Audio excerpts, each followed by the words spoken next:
soir, je suis parmi vous pour vous présenter, ça va être une gageure en 30 minutes, si possible, ce schéma régional d'aménagement, de développement durable et d'égalité des territoires. Ce sera difficile, mais on va essayer d'aller à l'essentiel. Essayer surtout de faire le lien avec ce qui fait votre projet de territoire, à savoir le parc et sa révision de charte, parce qu'il y a effectivement des liens à opérer entre les deux. Parce que le projet de territoire du Luberon, si ce n'est pas un document d'urbanisme, en tout cas, c'est quand même un document de planification reconnu à la fois par les régions compétentes en matière de création de parcs, par l'État, toutes ces autorités ainsi que les collectivités locales étant signataires de la charte. Vous comprendrez que la charte et la prise en compte des orientations régionales, comme je vais vous le montrer, est une nécessité, nécessité qui d'ailleurs, pour la région, les parcs font figure quand même d'outils expérimentaux, exemplaires, donc généralement des outils d'avant-garde dans les stratégies d'aménagement du territoire pour ce type d'espace. Donc voilà, en termes de présentation, et puis parce que, petit clin d'œil, c'est que l'aventure de révision l'aventure de création d'un projet, d'un parc, la concertation, aboutir à un projet commun, voilà, je l'ai vécu dans un territoire voisin récemment, dans les Baronnies provençales, donc ça me fait plaisir de faire le lien entre votre projet de territoire et le projet régional avec l'expérience acquise. Voilà, je suis actuellement chargé de mission au service planification régionale et territoriale à la région. Et donc, en charge tout particulièrement de la mise en œuvre, de la déclinaison, de l'accompagnement à la mise en œuvre du SRADET sur le territoire régional, ce que je vais vous présenter. Donc, je vais vous présenter en trois grandes parties ce SRADET. Tout d'abord, voilà, le SRADET, un peu comme le schéma des schémas, je m'expliquerai. Qu'est-ce que contient ce SRADET, à savoir la stratégie régionale d'aménagement du territoire, les grandes lignes, et puis des exemples pour voir le lien et la déclinaison de ce schéma dans les chartes de parc et les plans de parc, pour avoir une vision plus territorialisée. Alors, le SRADET, c'est donc un schéma d'aménagement à la fois transversal et qui a été créé par la loi NOTRe, donc de 2015, de réorganisation de la République, et qui a donné une nouvelle compétence à la région, à savoir de bâtir une stratégie d'aménagement à moyen et long terme, 2030-2050. Et ce schéma s'impose à tous les outils de planification infra, à tout outil de planification et d'urbanisme infra. C'est donc le schéma des schémas qui intègre 11 domaines de compétences. Donc, il va intégrer d'anciens schémas ou d'anciennes politiques publiques qui avaient été organisées derrière des schémas. Donc, vous les voyez, ces 11 domaines avec leur pictogramme. Je ne vais peut-être pas tous les lire.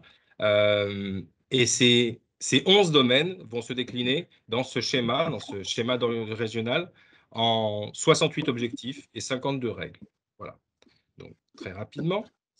Ce schéma, c'est un schéma qui est à la fois intégrateur et prescriptif, qui dépasse donc les logiques sectorielles. Il intègre plusieurs schémas et plans. Donc, vous les voyez à côté, ces ensembles de schémas, que ce soit le schéma régional de cohérence écologique, le schéma régional climat, air et énergie, le plan régional de prévention et de gestion des déchets qui se trouve annexé au SRADET, la planification des infrastructures de transport, de l'intermodalité.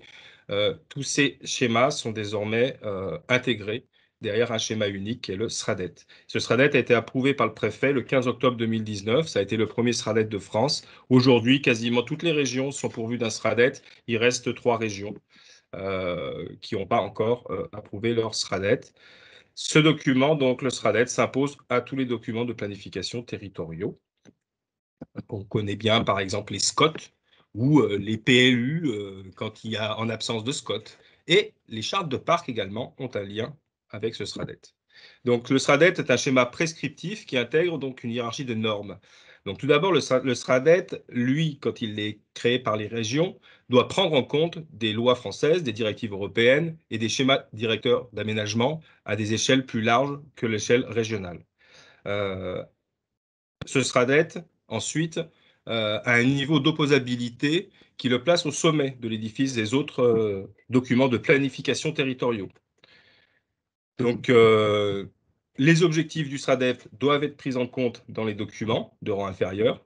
C'est ce qu'on dit ne pas ignorer, c'est-à-dire qu'un document, un SCOT inférieur, une charte de parc, doit prendre en compte les objectifs du SRADET, c'est-à-dire ne pas les ignorer, ne pas avoir un projet de territoire qui ignore les objectifs régionaux fixés dans le SRADET. Et dans un autre rapport, qui est le rapport sur les règles que pose le SRADET, donc les règles imposent un rapport de compatibilité aux normes inférieures, c'est-à-dire qu'un SCOT, un PLU non pourvu de SCOT ou une charte de parc ne doivent pas faire obstacle aux règles édictées par le SRADET. Donc le projet posé ne doit pas être considéré par le garant de ça, à savoir l'État, voilà, du respect de ces règles et objectifs. La stratégie régionale dans ce SRADET, que dit-elle? Elle part d'abord, je vais pas m'étendre pour garder du temps pour la suite, elle part d'un diagnostic en fait régional tout d'abord, tout comme vous l'avez fait sur le projet de territoire du Luberon dans cette révision de charte. Un diagnostic qui est diagnostic quand même d'une perte de qualité de vie, un diagnostic de perte d'attractivité de population et d'entreprise. Donc plutôt un diagnostic qui appelait, je vais très très vite dans ce que je veux dire, mais qui appelait une réaction et un changement de braquet au niveau de la stratégie d'aménagement du territoire. Je ne vais pas m'étendre parce que passer le temps du diagnostic régional, on passerait notre temps. Mais du coup, ce diagnostic a fait que la région a posé des éléments de rupture par rapport au modèle d'aménagement précédent, des décennies précédentes.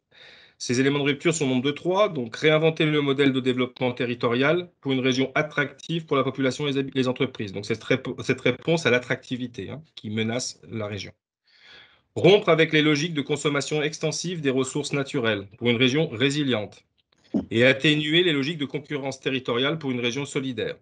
Donc voilà les trois éléments de rupture posés qui ont fondé les trois lignes directrices de ce schéma. Donc les trois grandes ambitions qui regroupent l'ensemble des objectifs. Donc la ligne directrice numéro 1, renforcer et pérenniser l'attractivité du territoire régional. La ligne 2, qui vise à maîtriser la consommation de l'espace et renforcer les centralités et leur mise en réseau. Et la ligne 3, qui vise à conjuguer égalité pour les territoires accueillants.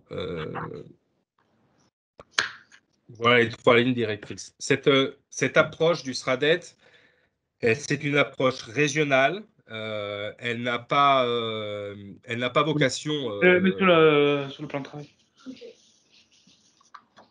Le SRADET n'a pas vocation à descendre à une échelle infra pour instaurer, parce qu'il risquerait d'instaurer un risque de tutelle de la région sur les territoires. Donc le SRADET fait des objectifs régionaux et des objectifs par espace.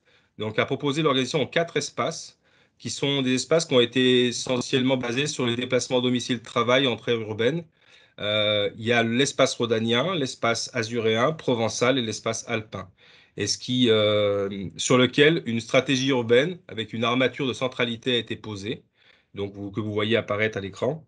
Voilà l'approche territoriale en 4 espaces et en niveau de centralité urbaine qui définit, je dirais, la stratégie régionale. Et on y reviendra un peu plus tard. Les 7 messages clés de la stratégie régionale, c'est limiter la consommation de l'espace, redonner une attractivité au sud, à la région, en termes démographiques, partant du constat que trop de nos centres-villes dépérissent, il s'agit de reconquérir les centres urbains et de réinventer la qualité de vie. Ensuite, de donner à chacun et à nos enfants la possibilité de se loger entre création et rénovation pour des logements abordables, préserver les générations à venir pour une région neutre en carbone à l'horizon 2050, développer l'écomobilité pour redonner un souffle à notre région, et enfin réduire la production de déchets et développer l'économie circulaire pour offrir une région propre en héritage. Voilà les 7 messages clés qui se détachent de la stratégie régionale. Je n'arrive pas à avoir le contrôle. Ah si. Je vais revenir sur quelques-uns de ces objectifs ou de ces lignes clés. Concernant la consommation d'espace et de démographie, le SRADET fixe un horizon à 2030 qui est de diminuer de 50% le rythme de consommation d'espaces agricoles, naturels et forestiers par rapport à la période passée, celle de 2006-2014. Donc un objectif qui vise à 2050 l'objectif de zéro artificialisation nette, qui est un objectif national. Concentrer les nouveaux développements en zone urbaine. Naturellement, pour éviter la nouvelle artificialisation, il s'agit de recentrer sur les zones déjà artificialisées, déjà urbanisées. Et enfin, atteindre zéro perte de surface agricole irriguée. Ça, c'est un des éléments, une des règles qui vise à préserver notamment les investissements, tout ce qui a été réalisé pour permettre une production agricole. Et donc, avec l'apport d'eau et les investissements réalisés, donc la perte à horizon 2030, zéro perte de surface agricole irriguée. Un objectif en termes de démographie. Donc, l'objectif démographique de ce schéma, c'est une augmentation annuelle de la population de 0,4% par rapport au chiffre de 2013, en localisant prioritairement cette population dans les centralités, pour moitié en métropole, pour l'autre moitié dans les autres niveaux de centralité, en priorité en favorisant le maintien des jeunes sur le territoire et l'accueil d'une population en âge de travailler. Donc voilà les éléments majeurs concernant la consommation d'espace et la démographie. Sur la stratégie urbaine, donc vous voyez apparaître là à l'écran donc l'ensemble des différents niveaux de centralité, donc à savoir 105 centralités métropolitaines, Marseille, Nice, Toulon, Avignon, les centres urbains régionaux, donc que vous retrouvez comme Gap dans les Alpes, et puis 80 centres locaux ou de proximité, donc que vous voyez et on verra plus précisément sur une carte zoomée sur le Luberon plus tard, euh, ce qui dessine 4 types de sous-espaces autour de ces zones urbanisées, donc des espaces très métropolisés, des espaces sous influence métropolitaine, des espaces d'équilibre régionaux, et puis des espaces à dominante rurale ou naturelle. Et selon ces espaces-là, le SRADET oriente certains de ces objectifs en fonction des espaces et des niveaux de centralité. Concernant le logement et la transition énergétique, donc ça a été vu dans les messages clés, accueillir de jeunes actifs, une problématique forte de logement. Donc il y a un objectif à 2030 de créer 30 000 logements supplémentaires par an, donc dont 50% de logements abordables. À l'horizon 2050, c'est la rénovation thermique et énergétique qui est posée de 50% du parc ancien, donc c'est à savoir les constructions datant avant de 1973. Il s'agit aussi dans cette transition énergétique d'augmenter la production d'énergie thermique et électrique en assurant un mix énergétique diversifié pour une région neutre en carbone à l'horizon 2050. Donc il y a également une trajectoire de production d'énergie pour arriver à cette neutralité carbone, en parallèle d'un effort sur les consommations. Je rentre pas dans j'ai pas le temps de décliner tous les objectifs et règles, tout étant décliné aussi bien sur la part, le mix énergétique prévu. Les objectifs sont déterminés par rapport à la part, aux parts respectives de l'éolien, du photovoltaïque, du bois énergie et de l'hydroélectricité, et j'en passe. Concernant la transition énergétique et écologique toujours, mais place à la biodiversité, il y a des objectifs donc de remise en état optimal des cours d'eau, avec un objectif de remise en état optimal de 16% de la trame verte en termes de cours d'eau et de préservation de l'eau du restant, à savoir 1 660 000 hectares de réservoirs et de corridors de biodiversité. La thématique de la trame et les objectifs propres à la préservation d'une trame noire, donc de la biodiversité nocturne, des impacts de l'éclairage sur la santé et sur la nature, sont des questions là aussi nouvelles qui apparaissent en termes d'objectifs de travail. La place de la nature en ville à développer et la reconnaissance également de des voies d'expérimentation dans le champ naturaliste sur le territoire régional.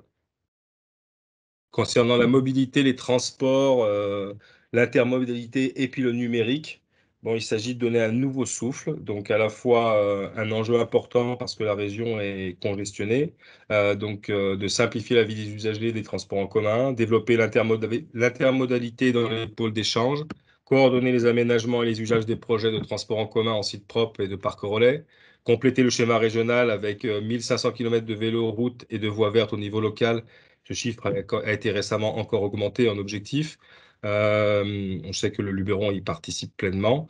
Densifier l'urbanisation des quartiers des gares et en 2025, un objectif de très haut débit pour l'ensemble du territoire régional. sur l'économie circulaire, hein, parce que la question des déchets est une question importante, même si elle touche peut-être un peu moins un projet de charte de parc, mais elle doit s'y intéresser largement. Le SRADET décline des objectifs quantitatifs régionaux de prévention, recyclage et de valorisation des déchets, planifie les équipements de prévention et de gestion des déchets dans les documents d'urbanisme. Il s'agit donc désormais de planifier notre gestion des déchets et de favoriser prioritairement le recyclage, l'écologie industrielle et l'économie circulaire. Pour aller à quelque chose de maintenant plus décliné localement, je vais tenter de vous montrer comment ces questions que décline la stratégie régionale, je vous en ai donné que quelques éléments, pourraient se décliner, ou doivent se décliner dans les chartes de parc, en tout cas dans les réflexions. Tout d'abord, les parcs naturels régionaux, pour la région, constituent à la fois une armature territoriale et des territoires d'expérimentation. Donc, c'est quand même des territoires privilégiés de la région, des projets en termes de parcs privilégiés de la région. Ils sont pleinement reconnus dans le SRADET, aussi bien dans le rôle qu'ils peuvent jouer, leur rapport est décrit. Lors d'une révision, la mise en compatibilité de la charte du parc avec le SRADET va intervenir. Et donc, comme le nouveau schéma a été approuvé en 2019, que le parc rentre en révision de charte, cette charte de parc devra être compatible avec le SRADET.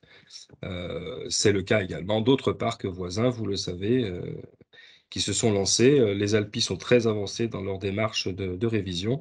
Et vous êtes avec le Verdon puis le Queyras les prochains. Donc, la question de la déclinaison du SRADET dans les chartes de parc. Donc, je vais sur quelques objectifs et quelques règles.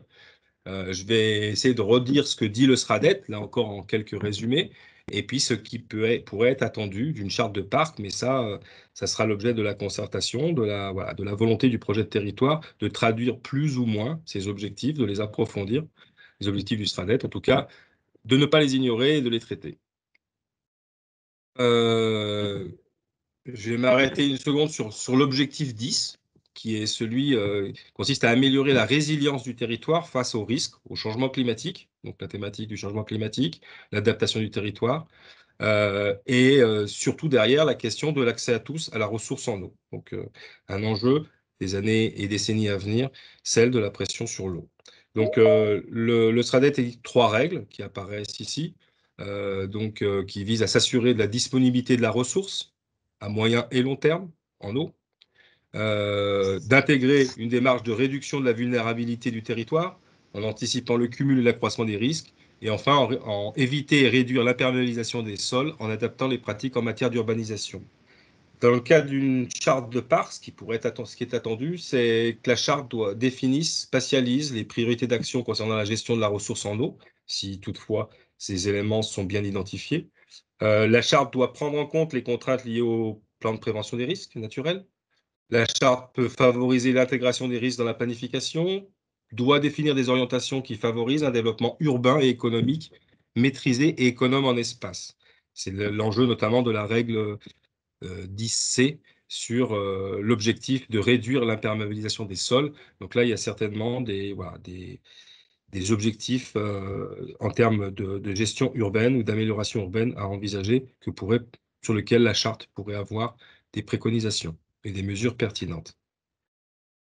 L'objectif 17, lui, traite de l'objectif de préserver les identités paysagères et d'améliorer le cadre de vie des habitants. Alors, si j'ai sorti naturellement cet objectif, c'est parce qu'il fait écho avec une mission principale des parcs, cette préservation des paysages. Donc, le SRADET souhaite que les identités des territoires par leur paysage soient préservées, qu'on évite et qu'on limite la banalisation des paysages, qui sont autant de pertes d'attractivité à l'échelle régionale. Et ce qui est attendu, bien sûr, d'un projet de territoire comme celle d'un parc, c'est de définir les principes fondamentaux de protection des structures paysagères de chaque unité, c'est-à-dire d'avoir une approche là pour lequel, enfin, la charte du parc est certainement le document qui peut avoir l'approche la plus approfondie sur la question des paysages que l'on souhaite, ceux que l'on ne veut pas subir et ceux que l'on veut préserver. Donc, un enjeu important pour les chartes de parc sur cette question paysagère, qu'il a toujours été. L'objectif 19, qui traite de la production d'énergie. Donc la question de l'objectif de neutralité carbone à 2050 suppose notamment d'être producteur d'énergie renouvelable. Donc trois règles sont mises ici en évidence.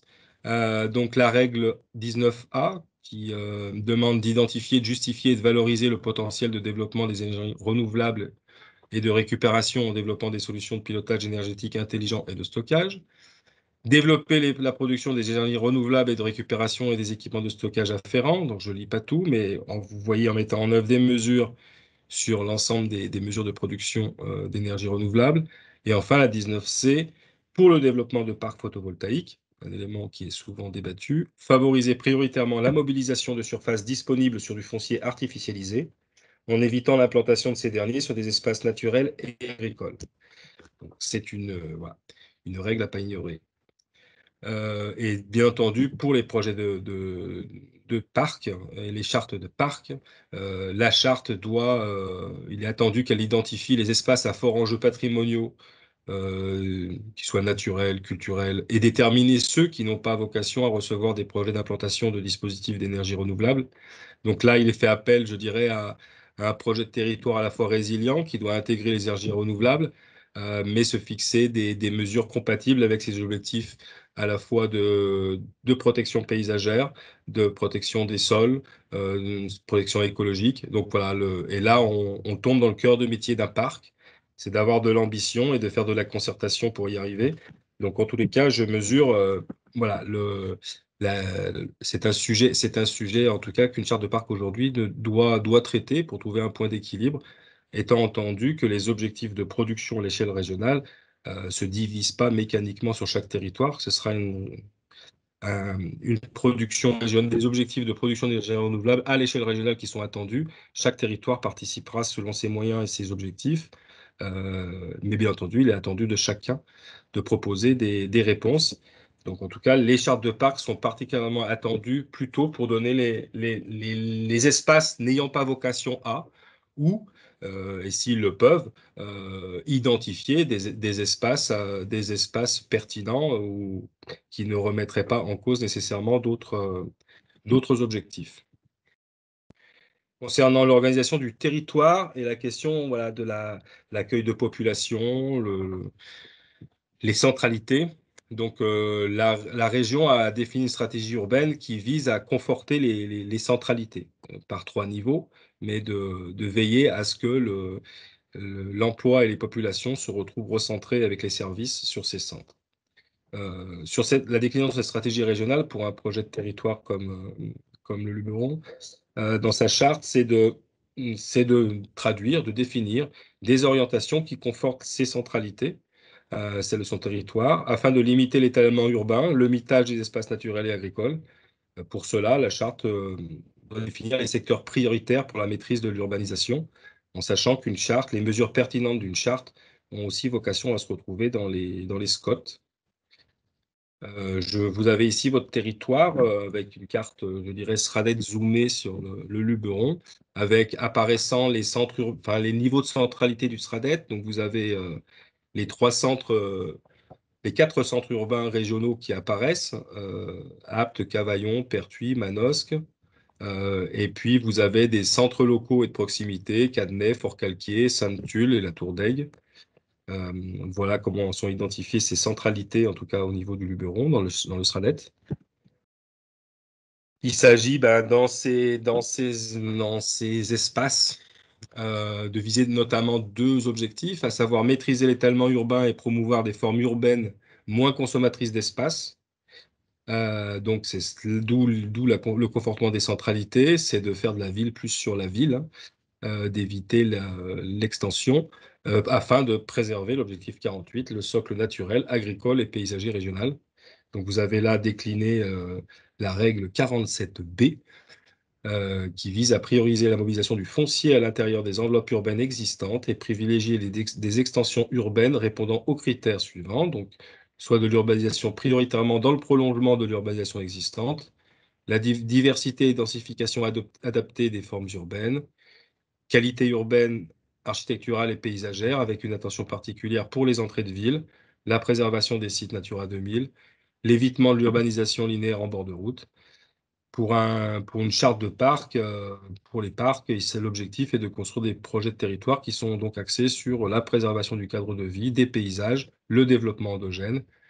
Pour cela, voilà, la charte, comme on l'a déjà dit tout à l'heure, doit identifier les espaces à préserver, aussi bien au titre de son patrimoine naturel, agricole, culturel ou paysager, et des principes de maîtrise de l'urbanisation qui correspondent à ces objectifs. Je crois que je suis dans mes temps. Donc, on pourra revenir sur des questions si vous le souhaitez. En tous les cas, vous avez accès, si vous le souhaitez, à distance sur le site régional connaissance du territoire marégionsud.fr à un ensemble de documents, le SRADET en détail et différentes études, publications, cartes, données, synthèses sont disponibles en ligne. Et puis prochainement, avant l'été, un guide, dans une série de guides que nous faisons à la région, nous allons sortir un guide qui va décliner le SRADET dans les chartes de PNR. Donc, il sera un outil d'appropriation complètement décliné du SRADET pour les chartes de PNR. Donc, je sais que ça arrive à point nommé pour la révision du Luberon et puis de ses voisins du Verdon et du Queyras. Voilà, je suis à votre disposition pour des échanges et des questions. Je vous remercie. Merci Lionel de cette présentation. Il va y avoir certainement des questions, et je commence à en voir quelques-unes, mais peut-être pour qui n'ont pas tous le même niveau d'information, est-ce que tu pourrais, Lionel, rappeler un petit peu la hiérarchie entre les documents de planification et justement comment le SRADET agit sur les schémas de cohérence territoriale, qui influent sur les PLU, etc., qui, au bout du compte, ces orientations influent sur la vie quotidienne, hein. Tu en as parlé à propos de transport. Est-ce que tu pourrais rappeler ces questions de hiérarchie de documents, s'il te plaît? Oui, alors est-ce que à l'écran, vous l'avez ou pas là? Non, enfin, moi je n'ai que des beaux visages à l'écran. Tu n'as Non, plus non, que le visage. on n'a Donc, pas. alors, hop, je remets, il est parti, je le remets. Voilà, c'est ce schéma-là, je pense, le plus. Bon, c'est le mieux que je peux trouver. Vous le voyez ou pas? Oui, on le voit, on le Alors, voit. vous le voyez. Bon, je vais essayer de vous le décrire. En fait, vous avez en orange là, la charte du parc. Et vous avez juste au-dessus le SRADET. Donc le SRADET, lui, il doit prendre en compte et ne pas faire obstacle, bien entendu, et prendre en compte des directives européennes, des lois françaises, que ce soit la loi Grenelle 1 et 2, la loi relative à la transition énergétique pour la croissance verte, enfin, toute une série de lois au moment où s'établit le SRADET. D'ailleurs, le SRADET sera probablement révisé dans quelques mois, c'est possible, notamment pour prendre en compte de nouvelles lois qui sont sorties depuis 2018. Donc voilà, le SRADET intègre des rangs supérieurs. Ce SRADET, par contre, il intègre ensuite tous les schémas préexistants, donc à savoir le plan de prévention et de gestion des déchets, le schéma régional climat, air, énergie, le schéma régional de cohérence écologique, le plan régional de l'intermodalité, le plan régional des infrastructures de transport. Il intègre tous ces schémas en un document unique.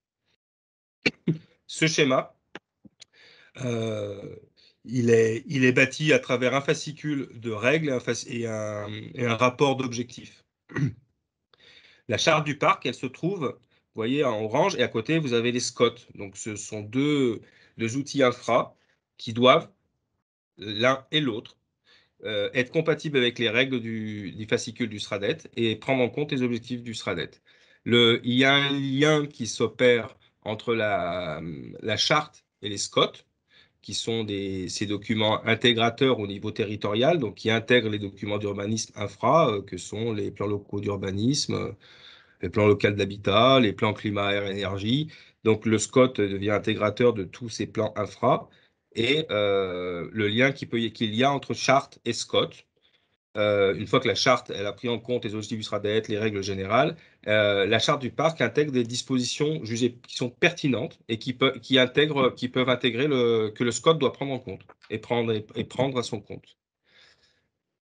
Est-ce que ça répond à la question? Oui, oui, tu montres bien. Et ce qui est important, parce que les participants au webinaire n'ont pas tous le même niveau de connaissance de la hiérarchie des normes entre les documents de planification. Et c'était important de redire que ces décisions régionales influent vraiment au quotidien par l'intermédiaire de cette hiérarchie des documents d'urbanisation de planification sur notre quotidien. Alors, si je me mets J'évoquais, plus précis sur le quotidien, je me permets, parce que je vais donner un exemple plus précis encore, très bien. pas être trop techno. Je dirais qu'on a vécu dans des décennies passées avec l'habitude de la maison individuelle sur 1000 mètres carrés de terrain. Cette construction, ce permis de construire était autorisé parce que les documents d'urbanisme, POS, PLU, le permettaient. Enfin, voilà. Aujourd'hui, les nouveaux documents d'urbanisme, donc tout à la base, qui vont apparaître bientôt, qui vont fixer le droit du sol à l'échelle locale, à l'échelle où vous habitez, et qui, du coup, quand vous poserez un permis, vont fixer les nouvelles règles. Ces nouveaux documents, avec avec le SRADET, mais qui, le SRADET, fait suite à la loi NOTRe, fait suite à des objectifs de loi supérieure, devient prescriptif, qui, du coup, à un point où, je dirais, on va progressivement, les documents d'urbanisme locaux vont devoir réduire les surfaces constructibles pour atteindre ces objectifs de non-artificialisation. Et donc, le permis de construire pour l'habitant, à terme, sera plus sur du 1000 mètres carrés, mais sur du 400, qu'on aura plus d'habitats à 1 et 2 étages, voilà, ces schémas imposent des objectifs et des règles qui, arrivés au bout de la chaîne, aux documents de droit des sols, qui doivent prendre en compte les niveaux supérieurs, ça aura des conséquences sur l'aménagement du territoire et les modes de vie. Merci pour cet exemple. Alors, il y avait deux questions dans le chat. Je vais les rassembler parce qu'elles sont peut-être liées en matière d'ambition sur les questions de reforestation. Est-ce que le SRADET évoque ces questions-là? Et puis, il y avait aussi une question, Pierre-Honoré, qui nous disait, mais le SRADET nous pose une limitation de la consommation d'espace et en même temps, des objectifs en matière de consommation d'espace pour la production d'énergie renouvelable, je pense au photovoltaïque notamment, et aussi en matière de pression foncière. Voilà. Comment est-ce qu'on peut arriver à articuler ces questions d'ambition pour maintenir les espaces naturels, la reforestation par exemple, et aussi, d'un autre côté, à avoir cette production d'énergie renouvelable, par exemple, et cette question sur la pression foncière. Oui, bonne question. Merci de l'avoir posée. Alors, comme je vous dis, il y a des objectifs qui sont régionalisés. Quand une stratégie régionale est élaborée, si vous voulez à la fois effectivement la neutralité carbone, des pentes d'énergie renouvelable, ne pas artificialiser les sols, je rajoute tout ça et vous mettez des objectifs. À l'échelle régionale, vous sortez des chiffres et des objectifs. S'ils ont été élaborés, c'est qu'ils sont jugés atteignables, mais certes avec beaucoup d'efforts. En fait, ces documents de planification ensuite parlent aux documents infra, aux territoires, pour leur demander comment ils comptent participer à l'atteinte de ces objectifs. Et en tous les cas, de se donner comme ligne de conduite, d'aller eux également vers ces objectifs et de décliner territorialement leurs capacités.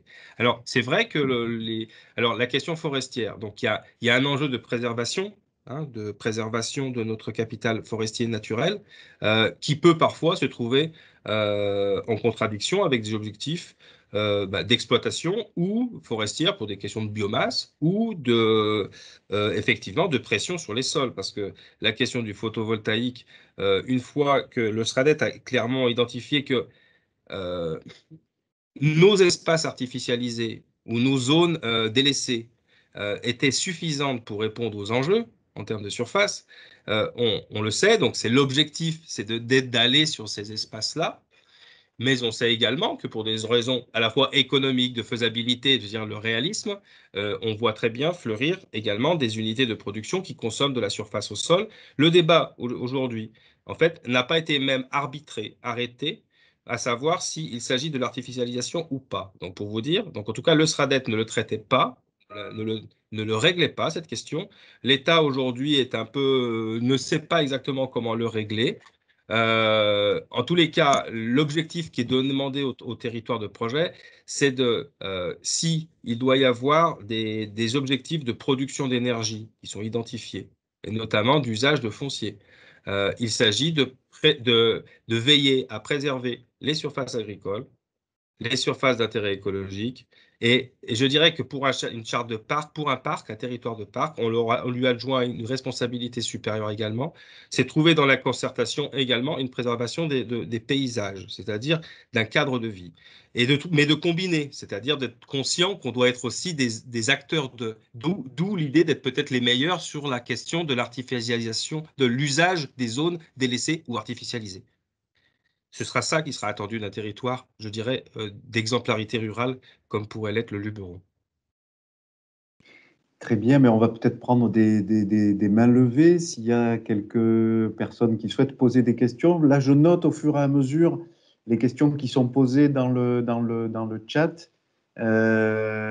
Et s'il y a des mains levées, il ne faut pas hésiter, hein, on est là pour essayer de répondre. Laurence Deluz avait une main levée. Le micro. Est-ce que vous m'entendez? Parce que la dernière fois, ça résonnait et c'était pas top, hein, la connexion. On entend très bien, on entend très bien. Alors, moi, j'avais une question à poser. Excusez-moi, monsieur, j'ai oublié votre nom. Je me souviens plus. Lionel. Voilà, Lionel. Alors, moi, je m'appelle Laurence et je suis élue déléguée au parc à Mirabeau. Et j'aurais voulu, s'il vous plaît, est-ce que vous pourriez me préciser l'objectif 17 du SRADET, préservation de l'identité paysagère de notre territoire? Qu'est-ce que c'est exactement? Vous m'entendez ou ça? Là, ça... Oui, je vous entends. Oui, je vous entends. En fin de compte, cette question m'amène à poser une autre question à M. Cohen par rapport à l'identité de l'architecture du Luberon. J'aimerais bien que dans la charte, par exemple, on y revienne parce que, comme je l'expliquais la dernière fois, avec cette densification urbaine, il y a une prolifération de maisons qui ne correspondent pas du tout à l'identité provençale. C'est des cubes affreux. Enfin bon, bref. Donc, je voulais savoir comment le parc pouvait intervenir là-dessus. Et une troisième question, cette densification urbaine, je comprends qu'elle pallie à la lutte contre l'artificialisation des sols. Donc, c'est la qualité de vie, mais la qualité de vie par exemple, nous, des Mirabelins, les gens rouspètent de plus en plus face à cette densification qui engendre des problèmes de circulation, qui engendre des goulets d'étranglement. C'est très difficile pour nous, élus, de faire face à tout ça, quoi. Mais je vous avoue que les gens, je ne sais pas comment ça se passe dans les autres villages, mais nous, ça gronde, hein. De plus en plus. Voilà. Donc, la première question, c'était voilà, la préservation de l'identité paysagère de notre territoire, l'objectif 17. Je voudrais, monsieur, s'il vous plaît, Lionel, que vous m'expliquiez ce que ça veut dire exactement. Alors,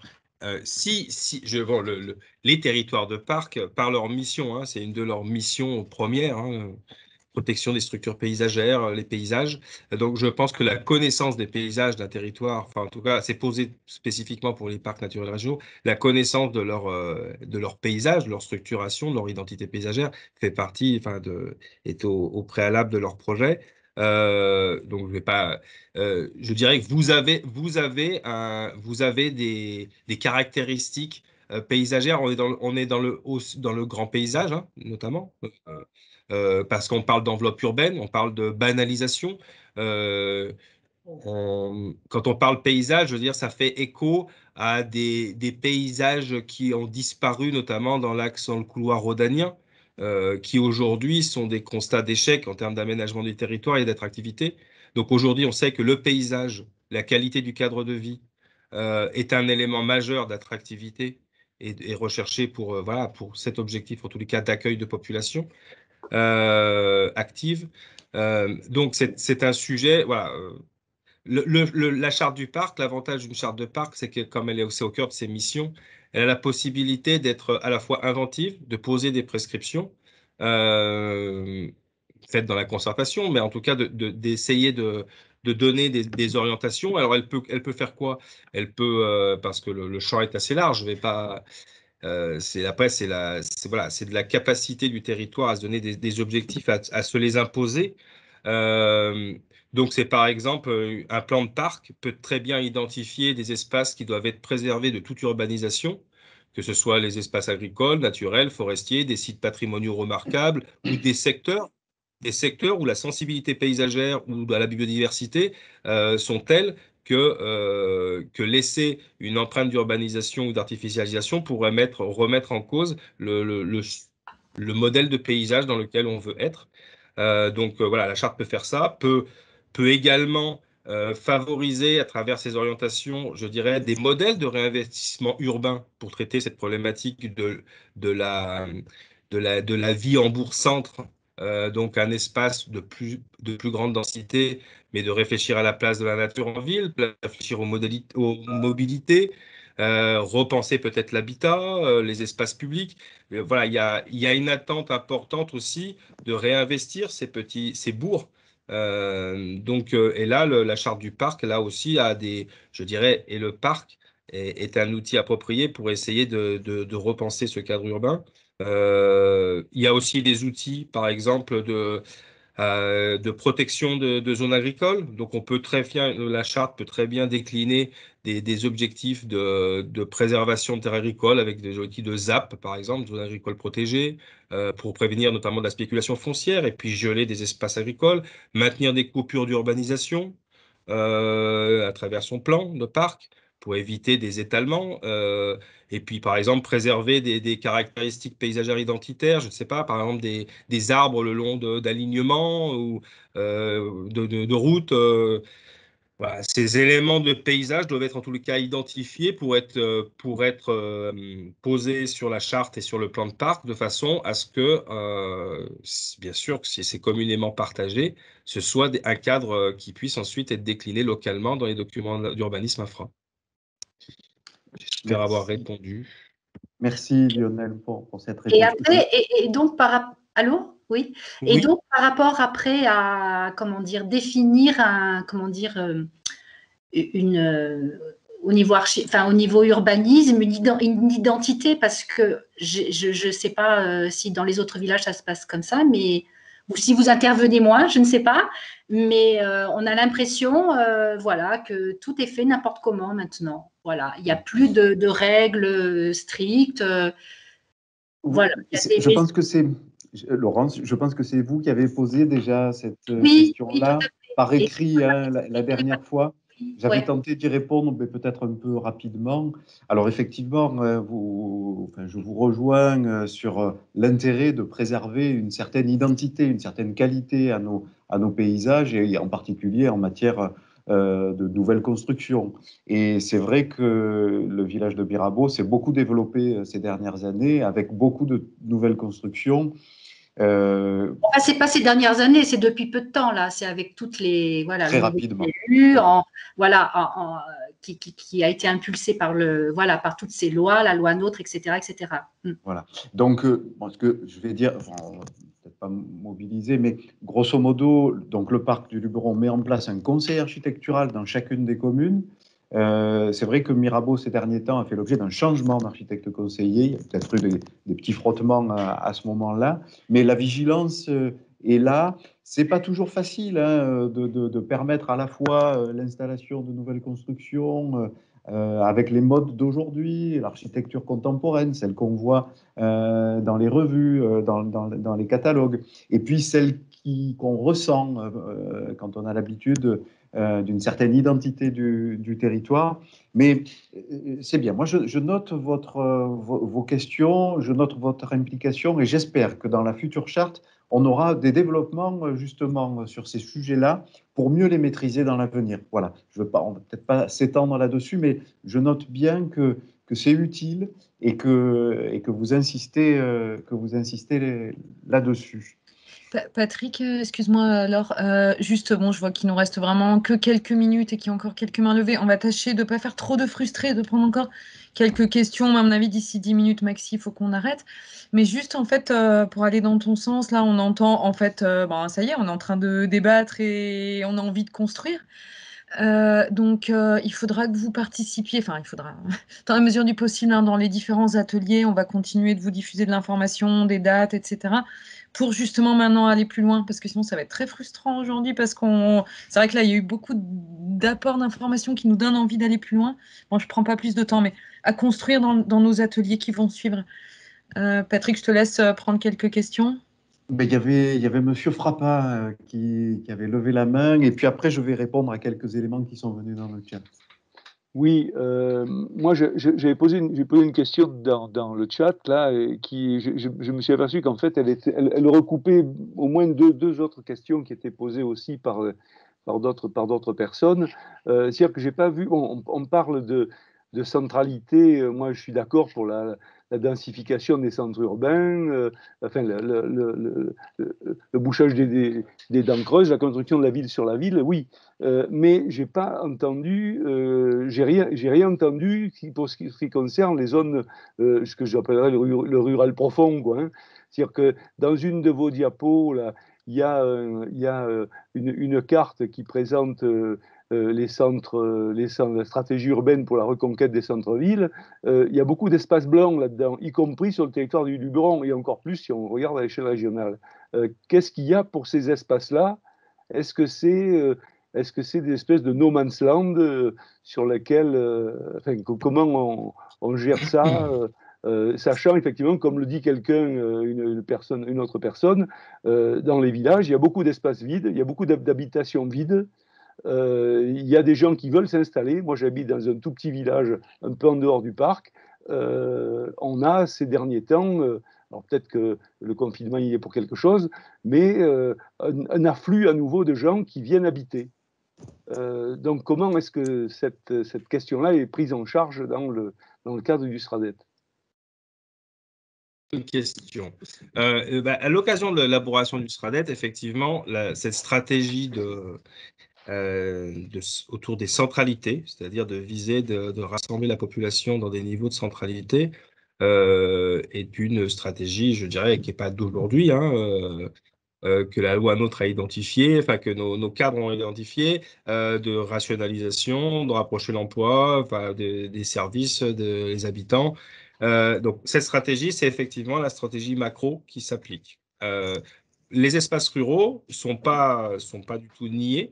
Et simplement, ce qui est attendu de ces espaces, quelque part, c'est il y a des objectifs du SRADET qui sont des objectifs de répondre aux enjeux d'accès aux services. Parce que ça, c'est une responsabilité, je dirais, générale. C'est-à-dire qu'il y a des habitants dans les espaces ruraux. La problématique, c'est l'accès aux services. L'objectif aussi de fracture numérique, donc en tout cas d'objectif que chacun ait accès au même service. Ensuite, effectivement, le SRADET, dans ses objectifs et règles, n'est pas un incitateur à la consommation d'espace pour la production de logements dans des bourgs et villages de moins de 200 habitants, si je fais court, qui seraient hors d'un périmètre de centralité. Je le dis à dessein, je suis par ailleurs moi maire d'un petit village, hein, donc des Hautes-Alpes, je vous le dis, j'ai conscience de tout ça. Après, je dirais qu'il y a le SRADET fixe des niveaux de centralité régionale. Quand les territoires élaborent des stratégies de planification infra, un SCOT ou un parc, ces deux documents ont la possibilité, et tous le font, de définir des niveaux de centralité d'une échelle inférieure encore, qui est plus proche en zoom terrain de la réalité du fonctionnement local, où on sait qu'il existe des villages qui sont des bourgs-centres parce qu'ils ont une école primaire, et qu'il y a le boulanger, et qu'il y a un médecin généraliste, et que du coup, les 3-4 communes qui sont autour, je dirais, ont reconnaissent en ce village de 400-500 habitants une centralité. Donc, ces centralités peuvent être des centralités reconnues dans les documents infra, que ce soit SCOT ou charte. Donc, il appartient au territoire ensuite de décliner, je dirais plus finement, leur armature territoriale. Donc, ça veut dire qu'elles ne sont pas nécessairement niées. Mais c'est vrai que je dirais qu'on est dans l'avenir. Les collectivités, les communes qui ne seraient pas des centralités régionales ou des centralités territoriales, d'un point de vue de l'État ou des PPA qui regarderont les documents et qui auront apprécié, on peut s'attendre à ce que l'extension urbaine dans des petits villages, loin de centralité et sans service, sera difficile. Et en tout cas, le financement derrière, ce qui se jouera, c'est que le financement des équipements ne sera plus subventionné par personne. Enfin, je vais jusqu'au bout. Les politiques publiques sont cohérentes après jusqu'au bout. C'est-à-dire quand il s'agit de créer une école primaire, elles seront, enfin une école ou un collège où ces questions de centralité et de réponse seront prises en compte. Donc la ruralité, je dirais par contre, là où le SRADET pose des principes et demande au parc d'y travailler d'ailleurs particulièrement, c'est d'essayer de proposer un modèle de développement rural qui soit à la fois endogène, parce qu'il a aussi des qualités propres, notamment une intensité de lien social qui peut ne pas exister par ailleurs, en d'autres lieux, et que cette authenticité sociale peut être aussi générateur de nouvelles réponses et d'attractivité également. Et comme il y a une présence de logements parfois vacants ou un fort taux de résidence secondaire, je dirais, il y a déjà un capital de logement peut-être à réinvestir pour peu que voilà, le villageois de demain, le campagnard de demain sera peut-être dans des autres réponses en termes de solutions à la mobilité ou aux services qui feront plus appel peut-être à de l'invention et à de la solidarité locale qu'à des éléments régulés par le haut qui va plutôt articuler, lui, les centralités et leur mise en réseau. Merci. Voilà. Ça, c'est des questions qui reviendront certainement dans l'élaboration, la révision de notre charte. On sait que c'est des questions importantes entre densité et ruralité. Il y avait une main levée de Michel Blanc. Oui, bonjour. Dans le volet paysager, est-ce que lors de la révision de la charte, on évoquera aussi toute la problématique projet éolien, extraction d'hydrocarbures, lignes haute tension, carrières de calcaire, relais téléphoniques, tout ça? Et effectivement, tous ces sujets font partie de nos discussions actuellement dans des ateliers. Ça fait partie des sujets qui sont portés par des grandes orientations que posent les défis, hein, qui sont issus des enjeux que le diagnostic de territoire a donné. Donc effectivement, tous les sujets que vous avez listés, on va y revenir pour la révision de la charte. Merci. Alors, Laure m'a rappelé l'horaire. Est-ce qu'il y a encore quelques mains levées, questions? Sinon, est-ce qu'on a encore un peu de temps, Laure, Vigourou? Je ne sais pas. Non, on est arrivé à la fin, c'est ça? Oui, on est arrivé à la fin de, de la durée de nos webinaires que l'on souhaitait assez flash. Après, voilà, je pense que vous avez quand même répondu globalement à l'ensemble des questions. Peut-être que s'il y a vraiment encore... Allez, moi j'en ai une, peut-être que d'autres se la posent. C'est la question du calendrier du SRADET, parce que comment... voilà, il y avait une question tout à l'heure sur une zone d'activité, notamment à Pertuis, voilà, alors que le SRADET dit qu'il ne faut pas consommer de l'espace. On apprend qu'on va consommer de l'espace à Pertuis pour une zone d'activité. Est-ce qu'on peut nous expliquer? Je pense que c'est des questions de calendrier, d'application, mais Lionel a peut-être un mot à nous dire par exemple, sur les schémas de cohérence territoriale qui existent. Est-ce que le SRADET s'applique?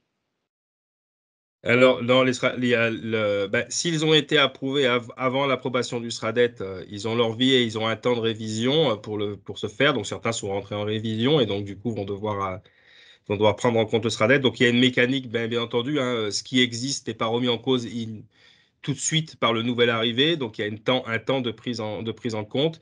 On est dans ce temps-là sur l'ensemble du territoire régional. La partie, je dirais, alpine, rurale est moins couverte de SCOT. Le territoire le plus densément peuplé, lui, est couvert de SCOT actuellement ou en révision, hein, donc ils vont prendre en compte les éléments du SRADET. La partie la moins peuplée ou moins densément peuplée, notamment la partie alpine, elle est faiblement couverte de SCOT actuellement, mais c'est en train de s'élaborer. Donc c'est les PLU qui font foi. Dans des cas d'aménagement ou de zone d'activité, je ne vais pas me prononcer, je ne sais pas, mais si la zone sort, c'est que le document d'urbanisme, je dirais communal, le permettait. Le communal, il doit respecter ce qui est au-dessus et certainement que par les calendriers des uns et des autres, le SRADET, en l'occurrence, n'est pas opposable à un outil d'aménagement. De toute manière, il ne descend pas à l'opposabilité à l'opération d'aménagement. On est vraiment dans une planification, on comprendrait bien, qui est une planification qui oriente l'ensemble des mécanismes de planification infra. Et cette modification par des objectifs et règles se fait sur des horizons de 15 à 20 ans. Donc effectivement, on verra encore des aberrations, on verra des centres commerciaux illogiques, je le regrette. Je pense qu'en tous les cas, les règles se durcissent et que l'ensemble des mesures va contrecarrer ce mouvement-là, mais on en a encore quelques beaux restes. Oui, voilà, donc des décisions Nickel. qui ont été prises il y a quelques années et qui s'appliquent aujourd'hui. Merci beaucoup pour toutes ces réponses. Alors, on n'a peut-être pas répondu à tout ce qui était inscrit dans les bulles de discussion, et donc on va y répondre par la suite. Donc, on a noté tout ça. On rappelle que ce webinaire est aussi enregistré, donc on ira rechercher les questions qu'on a pu oublier pour apporter des réponses à tout le monde, je le souhaite. Voilà, on est arrivé au terme, je crois. Laure, je te laisse conclure. Il y a peut-être la présentation de la suite. Oui, merci Patrick. Non, bah vraiment là en quelques mots, mais je dis surtout, voilà, merci à tous de votre participation. Merci Lionel d'avoir, dans ce temps court, d'avoir réussi à présenter tout ça et puis d'avoir extrait en fait des thématiques qui pouvaient particulièrement nous intéresser. Et on voit que du coup, ça nous a tout de suite conduit à commencer à réfléchir à des solutions. Donc, voilà, il va falloir qu'on avance sur tout ça. Donc, les uns et les autres, hein, conseil territorial, élus, tout le monde, vous aurez des rendez-vous particuliers pour continuer de travailler, d'avancer. J'aurais dû tout à l'heure, dans la catégorie lever la main, demander aux techniciens aussi, parce que je vois qu'il y a pas mal de techniciens du parc et aussi de collectivités adhérentes au parc, donc c'est intéressant aussi. Voilà, donc oui, le prochain rendez-vous, c'est dès vendredi à 18 h aussi, et donc sur la perte de biodiversité, donc avec Thierry Tatoni. Voilà, donc vraiment merci à tous, et puis on tâche, comme disait Patrick, de donner suite aux quelques questions qui n'auraient pas eu de réponse. Enfin, si tant est qu'on puisse y répondre, et sinon on y répondra tous ensemble. Voilà, merci beaucoup.